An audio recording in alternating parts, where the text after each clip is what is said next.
Mauricio. Thank you very much for the introduction. I'm Mauricio with the University of Tulsa Computer Science Department.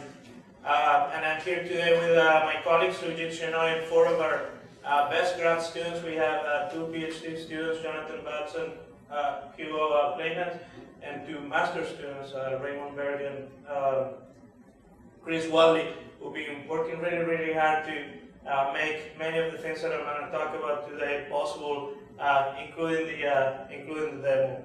So we have a large delegation here today. I'm going to be talking about what we're trying to do in terms of monitoring a process control system. And first, I want to sort of motivate why is it that we're doing this. And there are several things. The main point I want to make is that by having monitoring services, you can actually see and observe what's going on in your process control networks, and that will enable a number of other things we can do, including and supporting maybe other security tools. So we can maybe detect intrusions, or maybe we can communicate or pass messages to maybe higher level applications, or maybe detect changes in the network, maybe a PLC going down, or maybe configuration has changed, that sort of thing. So that would allow you to provide additional support to the operators that are actually controlling this system. It will also let you, because our sensors are deployed at the field, working with PLCs and RTUs, we can also look at traffic that might be local and that maybe never makes it to the operator. And the reason why we're doing this with process control systems is we already know most of those systems are interconnected, and many of them happen to be using, for good or bad, TCP IP as the transport mechanism. But the protocols that they're used are very specific to process control networks. These devices, you know, they're sometimes running very delicate TCP IP protocol stacks. And so the type of solutions that we may need to deploy at this level are a little bit different from the ones that we might deploy in an IT network. We all know we have security issues with most of the protocols that are used at this level.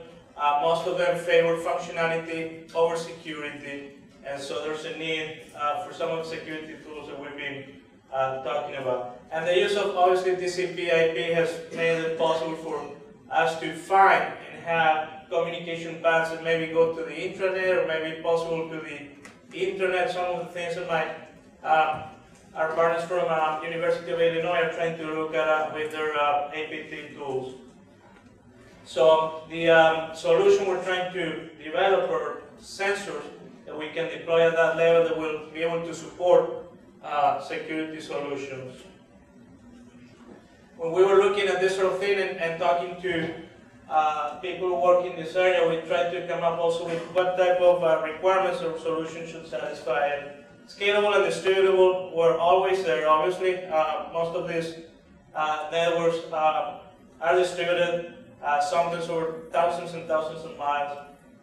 Very important in this environment is always availability. So that was another thing we were always looking at when developing our sensors, as we communicated, to make sure we have metrics to evaluate impact on communication links. And these are sort of the capabilities we wanted to build on our sensors: the ability to look at communication happening at the field level, build communication profiles, what PLC is talking to what PLC, maybe who's the master, who's the slave, what type of operations they're doing, that sort of thing. We want to be able to identify and report maybe deviations. Maybe we have a master that was not there before, or maybe we see this function code that we had never seen before, and maybe we raise a flag. And so in essence, we want to be able to provide good situational awareness. Everything we can try and look at: devices, function codes, communication channels, maybe communication rates, that sort of thing.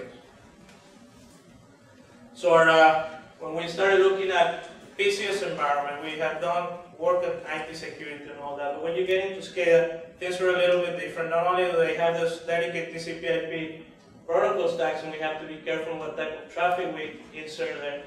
But when you look at process control level, we also notice the traffic tends to be sort of predictable. Controllers are in a loop, doing the same thing over and over again.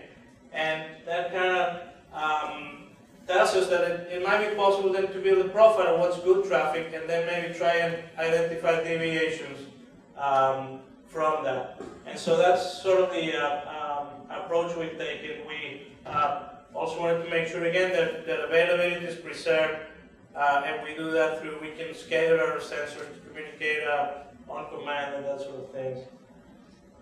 We have a very modular design for our security services suite, or SACSS, or SACSS, depending on how you want to pronounce it. We have a couple of protocols we've done already, and the idea of it being modular is that we can ideally then do plug and play and start working with more and more protocols. And by being modular, then we can, you probably know, vendors implement variations of the different protocols, and we have to be able to accommodate those. So going back to the network diagram of a prototypical SCADA network, I just want to make it clear that we're working really at this level. When you look at our tools, right now they're looking and sensing and monitoring things that are happening at the lower level here, RTUs, PLCs, and they report what they see to a control module, and all that data is also being stored on a database. If you look at it more closely, there are three main components in our architecture. We have sensors that are collecting data, and right now we have, you'll see it in our demo, they can either use the same network they're connected to, or the sensors we have right now, they have dual Ethernet ports. So if it's feasible and there are the resources to use an out-of-band network, then we can also do that. And then we have a database where we store the information that we're collecting, and a command module that we can use to configure the sensors, to scale communication, and that sort of thing. So sensor capabilities, they can do a number of things. One, they can build profiles, that's the first thing. And the second is they can also detect events. And they build profiles by looking at communication channels, rate of communication, what type of commands are going back and forth. And they're stored in the scanner database. So things like I said, function codes, maybe communication patterns, communication rates, etc. And we can control all that from the command module. They can also look for events that might be of interest to an operator. And there are a number of things we look for, not only in terms of availability and invalid commands and things like that, but we can also look for reconnaissance probes, scans, and that sort of thing. We also have a GUI that can actually look at all that, collects all the information that's being reported by the sensors, and tries to come up with a graphical representation of what's being observed on the network. In terms of implementation right now, we have moved on to a prototype that uses an embedded system. You can see it here, and you can also see it in our demo. Very, very small, very low cost, using open source components, running Linux. So it's a really, really nice platform for us to develop applications and for our students to work with. This is what it looks like. You can see the dual Ethernet ports there.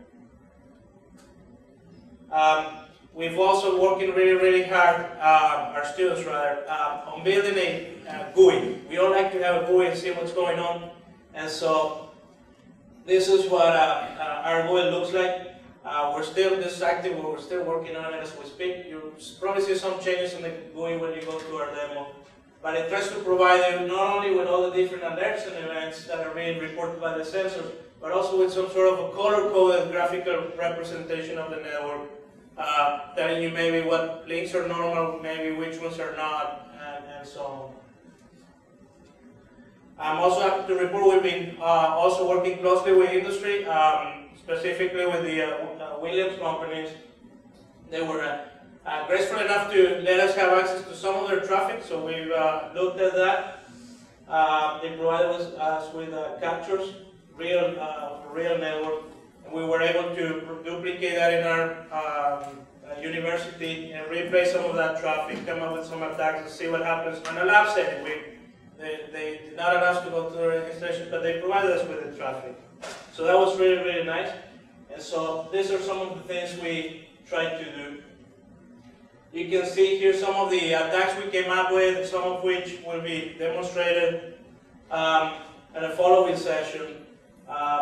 Including, they include a little bit of everything. Maybe people coming with spoofed IPs, or maybe someone doing the same thing with a MAC address, or port scans, invalid op calls, that sort of things.